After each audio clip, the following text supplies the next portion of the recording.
In Mark chapter 9, here we see Jesus coming off the Mount of Transfiguration. He had spent some time with Peter, James, and John, and there Moses and Elijah would arrive, just in white clothes, and it was just an amazing event. Peter puts his foot in his mouth again, but on the way down, this is what we find in 9. On the way down, they come back to the other apostles, and there they are with a man that has got a son who's demon-possessed. And he's telling the Lord that the apostles couldn't cast him out, that many times the demon tries to throw the son into the fire or in water to harm him, to kill him. And then he says, if you're able to do anything, have compassion on my son and help us. If you can do anything. It's almost comical.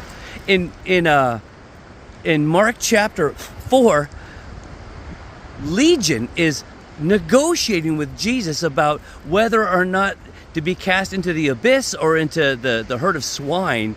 And Jesus says, well, go into the swine. And he lets them go in the swine, and you know the story. They all fall into the sea and they die. I don't think the Lord is afraid when we come to him with our woes.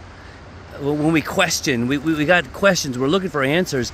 Jesus turns this question back around on the guy. He says, if you can do anything, help my son and have compassion on us and help us. Jesus says, if you can believe, all things are possible to him who believes. And when Jesus turned it around on the man, immediately the man says, Lord, I believe, to help my unbelief. The man realized something, that he wasn't just talking to just anybody, he was talking to the Lord.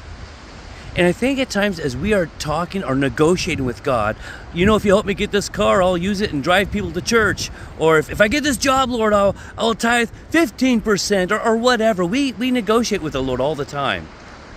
But at one point, the Lord will just turn to us and say, if you believe, all things are possible. And I think Jesus wants us to stop negotiating and believe. Come to him.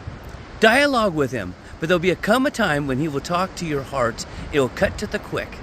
You know, it says, for by grace we've been saved through faith. John says, for God so loved the world that he gave his only begotten son, that whosoever would believe in him should not perish but have everlasting life. Guys, he wants us to believe, to trust in him. So take your woes to him, your problems, your concerns, and may he cast the demons out in your life that are plaguing you. May he part the Red Sea for you. May he give you new life. But believe.